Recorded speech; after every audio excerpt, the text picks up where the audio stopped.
moom dafa bëgg jëkkëram ba di ko liggéey pour ñu sëy gisuma lu ci aaya man daal je suis Rita fier naa ci moom man en tant que Cheikh Ahmed Cissé dama fier ci Rita man lii dama ci fier te yàlla na ma yàlla may jabar ju ma nopp ba di ma liggéey pour ma sëy ak moom ko sëy kono neex Sëriñ Bamba man nii laa gisee waxuma lu bon la lu baax la su ma gis-gis laa wax et je suis libre pour wax suma gis-gis mais jëkkër ji moo doon imbécile ñàkk a tekki dara bëgg attention ba naan bu doonoon góor gu baax wan jabaram attention bi mu soxla teg ko palaasam jabaram du dem ba di ko liggéey waaye su jabaram bonoon da koy tromper mais dafa dem wuti sëriñ ñaan lu yàlla pour yàlla boole leen li lu ci gàcce ti duula gémmiñam bu ratax bi man daal yéen jigéen ñi tam yéen a ma tooñ bu ngeen di tànn da ngeen di tànn góor gu mat góor loolu ngeen di tànn mais góoru imbécile yi sëy den koy ñàkk den koy protéger Rita siggil ta xool ci kanam imbécile yi rek ñoo lay contre mais nandite yi nit ñu baax ñi ñëpp yow leen àndal parce que li nga def kay leen ma wax leen liggéey ci sunna fan la doore yonent yàlla Muhammad sallallahu alayhi wa sallam la yàlla diggal mu may doomam Fatima Seydina Ali radiyallahu anhu Seydina Ali doon ku rink xawut a gàtt leel bëri doole mel ni ku xaw a ñaaw dëgër këj ndax yàlla daf ko programmé ngir mu xeexal l'islam biñ ko mayee Fatima buggul te buggut a dégg mu ne ko yow loo ma dencee pauvre bi nga may dencal yonentu na ko lu sayoon ci pauvre yàlla ma ko diggal mu bëgg baayam topp baayam mais nobut jëkkëram keroog biñ ko ceetalee da doon jooy rek ngir am naqar Aliou laaj ko mu lay bu rafet rek mu ne ko dama xalaat ne tey niñ ma yendoo defar ma taaru ni ñu fuddan ma dineen ma ko defaree yóbbu ma suma bàmbeel seet naa Aliou na ko neen taxaw julli ñuy naafile di sant yàlla ba bër set keroog dara xewul action amul jébbale neen ko lu yàgg joxut boppam jëkkëram seet foofu nag ma përëxal leen xam-xam seet naa Aliou doon gentleman ma su koo forcé naan ko malaayka yi nangam non dafa doon gentleman ndax yonentoo ko yor forcé wul Fatima moo toog ba yedd boppam ñëw jox boppam jëkkëram mais munta bañal baayam te yàllaa ko wax wa alqaytu alayka mahabbatan minni fa la doore ñu def ñaan ci Fatima ngir mu bëgg Seydina Ali radiyallahu anhu yéen Rita li mu def sunna la waaye doon imbécile ak ñàkk a jàng xamadi xamu leen yàlla xamu leen yonantu xamu leen diine topp ko Rita c'est juste actrice la am na bës rek moo leen ci ñor mais seen ndey yaa ngi liggéey seen baay yaa ngi liggéey seen ndey yéen sa yéen a ngi liggéey seen gële ñàkk fayda bu ku ma ko déggati ngay góor naa dog sa cuucu bi su dee jigéen nga dinaa la tëddee wax ji jeex dama bëgg loolu dakk maanaam waxu Rita ci boppam laa bëggul ngeen waxati dama bëgg ngeen noppi ci mu jeex sëriñ bi tëj na ko jeex na neen jàll ci leneen góor gu ko fi waxati dinaa dog sa koy bi jigéen ju ko waxati dinaa la tëdd wax ji jeex bu ko kenn waxati lu baax la defut lu bon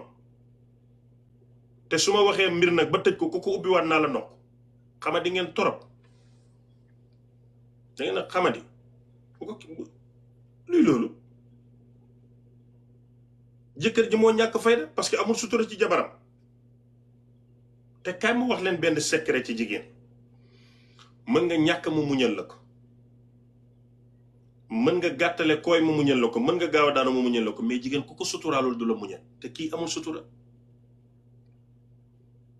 te Rita bu fekkoon ne déglu leen bu baax Rita bu miinoon sëriñ xam mbiru sëriñ dëgg du ko caméra dem kati sëriñ yi dëgg duñu enregistré parce que loo leen wax xam nañ ko ndax dañoo miin sëriñ mais kii xamul sax moo tax mu caméra juste pour ëllëg ci biir mu xam ni ñu ko war a defee mais kii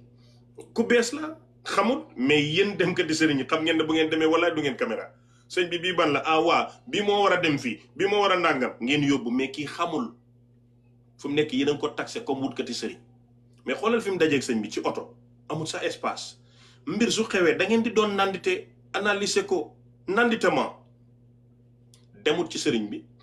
bi ñëwut ci moom vite fait bien fait la woon ci biir oto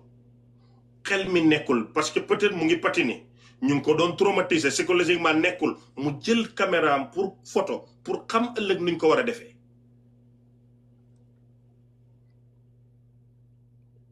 xamul mais man mii Cheikh Ahmed du ma dem ci sëriñ nag di di bind ka caméra parce que miin naa ko xam naa ko yow mii di ma déglu soo demee dooy di yëkkati caméra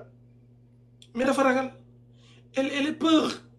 français bi bonee ngeen baal ma ko elle peur dafa ragal xamul mu jël kii jëkkër ji ñàkk su dara wane foog ne am na ndam mais moom boppam la ridicule dafa ñàkk fay jëkkër ji sax moom est-ce que dina amati ku ko nopp mais góor ñi dinañ xam ne kii ku baax la ku nangoo sëy la oh yes ku nangoo sëy la ku mën a sëy la gars yi dinañ xam loolu bu ciy génn di amaat beneen jëkkër doomaraam imbécile ma déggati ku ko wax rek génn leen ci li ngeen nekk ba 7 ci 8 waaw lii laa amoon lu ma doon wax kaaw Doro Gueye moom xaw ma ci dara yal na jàmm yàgg bi himmati cheikhu tijaani radiallahu anhu bi barakati rasulillah sallallahu alayhi wa sallam jigéen ñi yal na yàlla may leen jàmm yal na yàlla suturaal leen yal na yàlla may leen góor yu baax yu xam seen valeur am xaalis te mën leen koo jox am koo yu dëgër te mën a laal bu ngeen amee doom ñu bëgg doom yi te fonk leen jox leen cër jigéen ñi yal na yàlla sagal leen yal na yàlla siggil leen ku leen bëgg a toroxal yal na ko yàlla toroxal ku leen bëgg a gàcceel yal na ko yàlla gàcceel waaw man loolu rek lay ñaan ku leen bëgg a jooyloo yal na jooy ku leen bëgg a nax yal na ko seetaane nax jigéen ñi rek lay topp bye bye maa ngay dem sanca bi xool leen ko pour la dernière fois du ngeen ko gisati après dafay dem ñaw yi ku ci bëgg da ngay contacter suma tëx mu ñawal la jërë ngeen jëf bye bye love you all